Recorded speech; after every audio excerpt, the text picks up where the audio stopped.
नमस्कार, मी दीपक राऊत तुमचे स्वागत करतो आजच्या शेअर मार्केट अपडेटमध्ये. मार्केटमध्ये ज्या पद्धतीनं मोमेंटम पॉझिटिव्ह गेले, वीकपासून सुरू झाला आहे. गॅप अप ओपनिंगसोबत 22,800पासून जो काही मोमेंटम आला, ज्या दिवशी ट्रम्पने अनाऊन्समेंट केलं की 90 दिवसाचा पॉज ते घेणार आहेत टेरिफ्सला घेऊन, आणि त्या 90 दिवसाच्या पॉज या न्यूजनंतर ज्या पद्धतीनं मार्केटनं एक जबरदस्त अपसाईड मोमेंटम पकडला आहे, तो मोमेंटम आजही कंटिन्यू होताना बघायला मिळाला. मी काही दिवस बाहेरगावी होतो, त्यामुळे व्हिडिओ नाही करू शकलो. सुट्ट्या होत्या भरपूर, त्यामुळे थोडं बाहेरगावी गेलेलो. पण मला वाटतं ज्या पद्धतीनं मार्केटच्या मी अपडेटेडमध्ये होतो, त्यामुळे या न्यूजमध्ये ज्या पद्धतीनं मार्केटनं मोमेंटम जो आहे तो पकडला आहे, तो आजही कंटिन्यू होताना बघायला मिळाला. जवळपास 250 point Nifty positive, bank Nifty 1000 point positive गेला. आज बँक निफ्टीमध्ये शनिवारी जे रिझल्ट्स आले, ICICI बँक, HDFC बँक, या रिझल्ट्सच्या जोरावर ICICI, HDFC बँक किंवा ICICI बँकनं नवीन लाईफ टाईम हाय टच केला. बँक निफ्टीनं सुद्धा एक नवीन लाईफ टाईम हायच्या आसपास बंद दिला.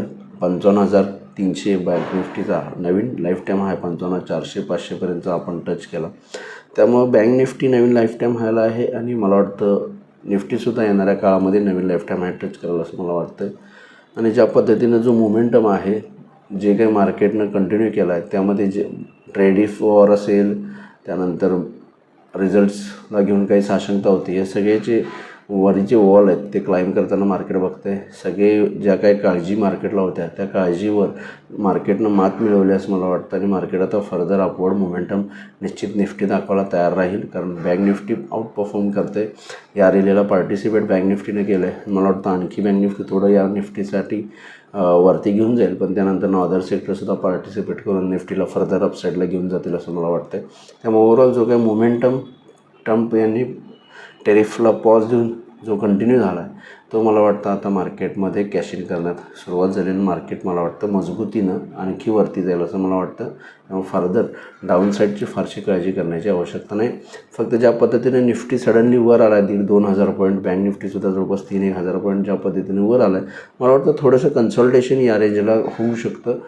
24,000-24,500च्या आसपास कन्सॉल्टेशन होऊ शकतं बँक निफ्टीमध्ये सुद्धा 55,000 ते 56,000च्या आसपास थोडंसं कन्सल्टेशन येऊ शकतं येणाऱ्या ट्रेडिंग सेशन्समध्ये. कारण ह्या वीकमध्ये मंथली एक्सपायरीसुद्धा आहे, त्यामुळे थोडंसुद्धा कन्सल्टेशनची मला वाटतं एक साशंकता आहे. आणि ऑलरेडी ऑलमोस्ट मार्केटनं चांगलं 90 डे पॉजला चांगलं रिवॉर्ड बॅक केलं आहे, आणि मला वाटतं त्यामुळे थोडंसं कन्सल्टेशन येणाऱ्या ट्रेडिंग सेशनमध्ये आपण बघू शकतो. त्यामुळे उद्याच्या सेशनला निफ्टी बघायचं झालं तर मला वाटतं 24,000च्या वरती आहे, तोपर्यंत निफ्टी 24,500पर्यंत जाण्याची पूर्णतः चान्सेस आहेत. 24,250 एक पहिला रेजिस्टन्स आहे, जो लास्ट टाईमचा हाय होता, तिथून खाली आलेला निफ्टी.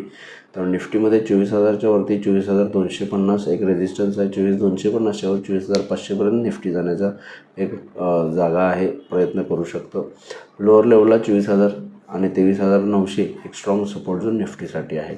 बँक निफ्टीमध्ये नवीन लाईफ टाईम आहे. Sky is the limit. Market कितीही वरती जाऊ शकतं निफ्टी. जोपर्यंत बँक निफ्टी 55,000च्या वरती आहे, बँक निफ्टीला रेजिस्टन्स कोणतेही नाही आहेत. बँक निफ्टी फर्दर अपमूव्ह करत वरती जाऊ शकतं, पण तरीही सेंटिमेंटली 55,500 याचा जो हाय आहे 55,450च्या आसपासचा, तो एक रेजिस्टन्स आहे. 55,500च्या वरती फर्दर अपवर्ड मोमेंटम बँक निफ्टीला येऊ शकतो. There is no resistance. त्यामुळे 55,000च्या वरती बँक निफ्टी कितीही वरती जाऊ शकते. तिथे अजून रेजिस्टन्स आता बँक निफ्टीला नाही आहे, नवीन लाईफ टाईम हायला आहे. ओव्हरऑल यानुसार तुम्ही ट्रेड करू शकता. टेक्निकल पॉईंटनुसार FIs बाईंग करत आहेत, त्यामुळे सुद्धा मार्केटला पॉझिटिव्ह मोमेंटम क्रिएट झालेला आहे. कारण लास्ट टाईम मी मागं बऱ्याच व्हिडिओमध्ये सांगितलं आहे, FIs बाय करतात तर इंडेक्सचे हेवीवेट्स बाय करतात, तेव्हा मार्केटला चांगली रॅली येते. त्याचा परिणाम परत तुम्ही पुन्हा एकदा यात बघताय. आज NSEमध्ये 2,080 शेअर्स वाढले, त्या बाजूला 536 शेअर्स वाढलेत. निफ्टीमध्ये 39 शेअर्स वाढले, त्या बाजूला 11 शेअर्स पडलेत. वाढणार शेअर्सची संख्या NSEमध्ये निफ्टीमध्ये सुद्धा जास्त आहे. सेक्टर इंडिसेससोबत आहे. फक्त आज FMCG सेक्टर जे आहे ते अंडर परफॉर्म केलं. बाकी banks, IT, metal, auto, pharma या सगळ्या सेक्टर्समध्ये जोरदार तेजी होताना आपल्याला बघायला मिळते. Global markets, European markets flat आहेत, बंद आहेत काही युरोपियन मार्केट्स. डाऊ फ्युचर्स मात्र 400 पॉईंट मायनसमध्ये आहे. ट्रम्प टेरिफला घेऊन फर्दर थोडंसं प्रोटेस्ट होतं आहे ट्रम्पच्या धोरणांना घेऊन US मध्ये, त्यामुळे थोडंसं USच्या मार्केट्समध्ये संभ्रमावस्था आहे. त्यामुळे डाऊ फ्युचर्स 400 पॉईंट मायनस आहे.